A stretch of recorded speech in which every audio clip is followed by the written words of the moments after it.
Let's talk about the ultimate comeback story. In this explainer, we're diving into the dramatic history, the near-total collapse, and the absolutely massive technological triumph of corpus linguistics.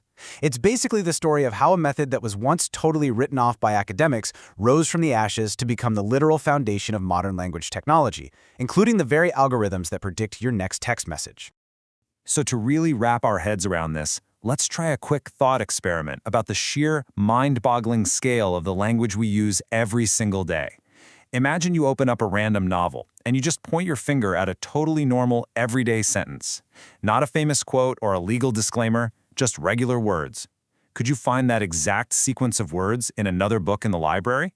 Well, you almost certainly won't find it. And that's because natural language is practically infinite. There's literally no way. The sheer number of lexical and syntactic choices you make when putting a sentence together means that your everyday conversations are entirely unique. It's like a giant puzzle with endless combinations. To see how linguists tackled this infinite puzzle, here is our roadmap for today. 1. What is corpus linguistics? 2. The Chomskyan Revolution. 3. The Digital Renaissance. 4. Building the modern corpus. And 5. Tagging and encoding text. Kicking things off with part 1, what is corpus linguistics? Let's lay the foundation. So, what actually is a corpus? Basically, it's just a massive sample of real-life language use. The word itself comes from the Latin word for body, like a body of text. Now, today, we obviously think of massive digital databases, but the earliest corpora, they were literally just towering physical mountains of transcribed speech and text. It was a completely observational, ground-up approach to figuring out how language works, just by looking at real, recorded human interactions. But man, you have to realize just how grueling this early observational stuff was. To put this into perspective, back in 1897, a group of Prussian manualists manually counted 11 million words of German, just to figure out the frequency of different letters. I mean, can you imagine scouring through an 11 million word text with nothing but your bare eyes? It was agonizingly slow, incredibly expensive, and of course, full of human error. A linguist named Abercrombie actually called this kind of manual counting a pseudo-procedure. Basically, it sounds great in theory, but in practice, totally impossible for humans to pull off efficiently. Which brings us to part 2, the Chomskyan Revolution, and a massive philosophical shift. So we end up with this huge clash of ideas. On one side, you had the old-school empiricist approach. That's all about observing performance, looking at the messy, external reality of speech, complete with all our errors, memory lapses, and environmental noise. But on the other side, you had Noam Chomsky's new rationalist approach. Chomsky said we should be studying competence, our pure, internal, hidden knowledge of language rules. And for that, he argued you didn't need a giant pile of text at all. You just needed a native speaker's conscious intuition. Chomsky dealt an absolutely crushing blow to corpus research. He argued that natural data is, by its very nature, wildly skewed. His point was that a natural corpus is warped by population factors, not pure grammatical rules. Because way more people live in New York, the sentence "I live in New York" is going to pop up way more often than "I live in Dayton, Ohio." Grammatically speaking, those sentences are exactly equal. But a finite physical collection of text could never show that cleanly. So for Chomsky, trying to map out an infinite language using a finite pile of paper was just a total fool's errand. And really, the final nail in the coffin was the concept of recursive rules. Check out this actual string of text from the Associated Press. Because the rules of language are recursive, they can just loop back on themselves forever. You can theoretically stack prepositional phrases until the end of time, from a speech by Brezhnev at a Kremlin dinner for a visiting leader, and on into infinity. This proved that relying only on a finite corpus would always leave out perfectly valid sentences, just because nobody happened to have said them yet. Okay, moving on to part 3, the Digital Renaissance.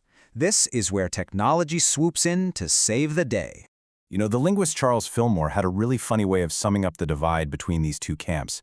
He joked about the armchair linguist sitting there with their eyes closed, waiting for some magical intuitive epiphany about language, versus the corpus linguist, who's just blindly drowning in a zillion running words.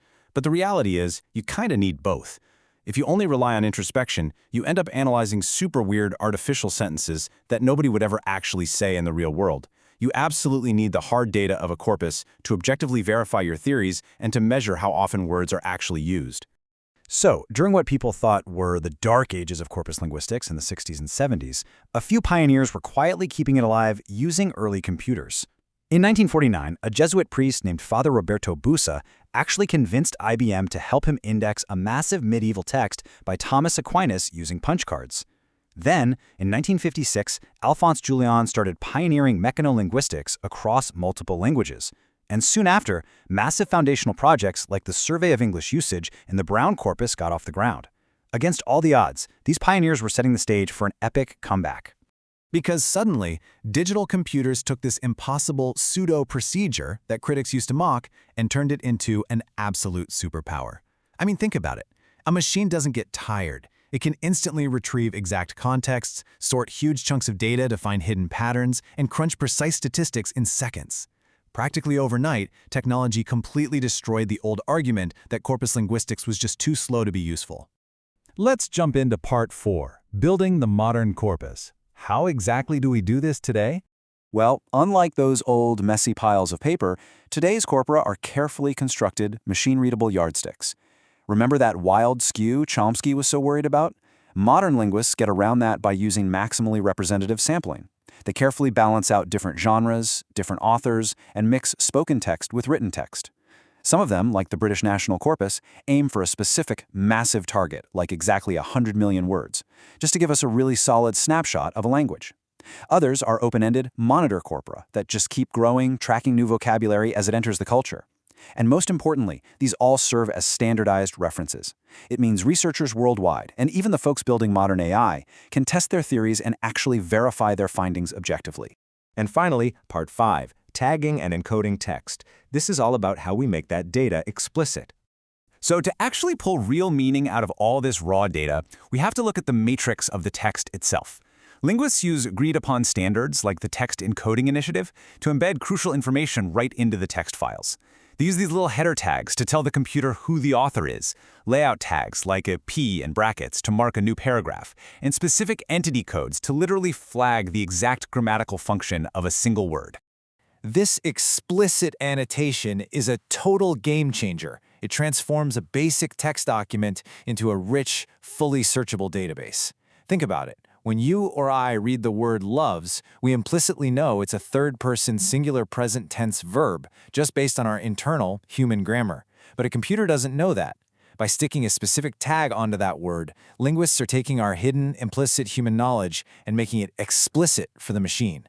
Suddenly, computers can instantly spot parts of speech, map out complex sentence structures, and reveal the hidden statistical machinery behind how we actually communicate. As we wrap up this explainer, I want to leave you with one final thought about this crazy intersection between human brain power and the data all around us. We've seen how corpus linguistics basically survived extinction by joining forces with computing. And today, literally every search engine, every text predictor, every language AI relies on these massive bodies of text.